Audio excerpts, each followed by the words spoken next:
café avant de passer à la deuxième heure.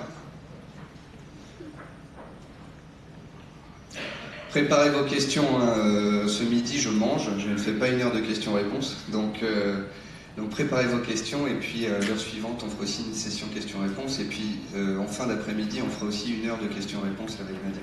Alors, monsieur. Une question entre le swing trading et le day trading, à plusieurs niveaux. Alors, je mets à part la psychologie individuelle de couper trop tôt, et surtout au niveau des niveaux de stop. Et deux, quand traiter en intraday, quand traiter en swing? On trade en swing quand on a des marchés en tendance. Et donc en fait, en ce moment, du swing trading, on va pouvoir à la limite en faire sur l'AUD, puisqu'on a vu depuis de nombreuses séances qu'on a des vues baissières sur les marchés et que l'AUD est bien. Parce que ça fait 8-10 séances qu'il baisse en faisant un escalier. L'euro, pas du tout. En fait, l'euro, on ne devrait pas du tout faire de swing en ce moment, puisqu'il y a pratiquement, il y a trop de tendances qui s'entrechoquent. On a une tendance baissière de moyen terme, une tendance neutre avec un biais haussier en journalier, et puis une tendance haussière en horaire. Donc en fait, on ne devrait même pas essayer de faire du swing en ce moment sur l'euro-dollar. Il nous faut de belles tendances pour ce faire. Imaginons que l'euro arrive à 1,38 et qu'on ait un CAC à 3700. On sait que tous ces actifs sont relativement hauts. Alors, on se dit, je vais tenter de passer à la vente et de tenir une position en swing trading sur plusieurs séances. Quand on est dans des marchés comme les marchés qu'on connaît depuis plusieurs séances qui sont complètement des marchés de range, on est quelques-uns à essayer d'attraper le point bas en bas du range pour jouer la sortie par le haut ou inversement, mais c'est concrètement de l'intraday qu'il faut faire quand les marchés se cherchent. Voilà.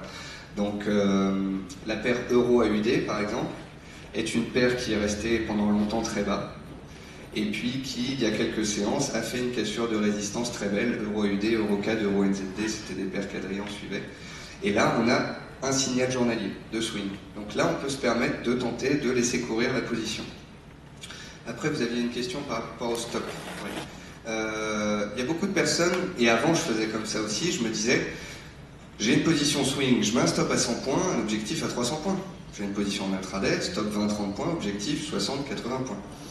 Et bien maintenant, plutôt que de mettre des stops à 100 points, je préfère essayer de m'y reprendre à 2 fois ou 3 fois, avec des stops à 30 points, 35 points. Le stop à 100 points, c'est terminé. Voilà. Quand on était à 1,30, 1,30, là, j'ai dû m'y reprendre plein de fois, mais j'ai fait 4 fois 0, c'est pas grave, c'est juste fatigant.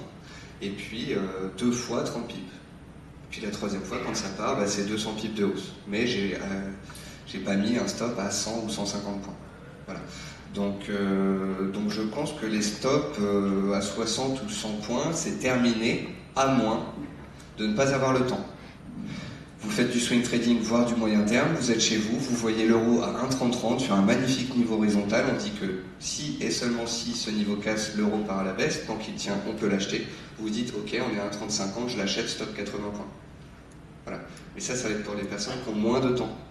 Qui ont moins de temps pour constater oui ou non si ça va tenir, si oui ou non les acheteurs sont là, est-ce qu'il y a un retournement intraday, etc. Donc ça va dépendre de vous.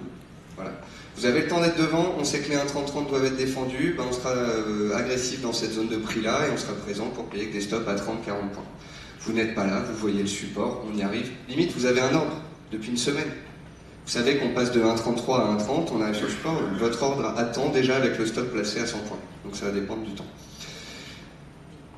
On se fait une petite pause rapide. Je suis un petit peu en retard et je voudrais quand même qu'on ait tous le temps de tout faire, donc je vous donne 11 minutes 22. A tout de suite.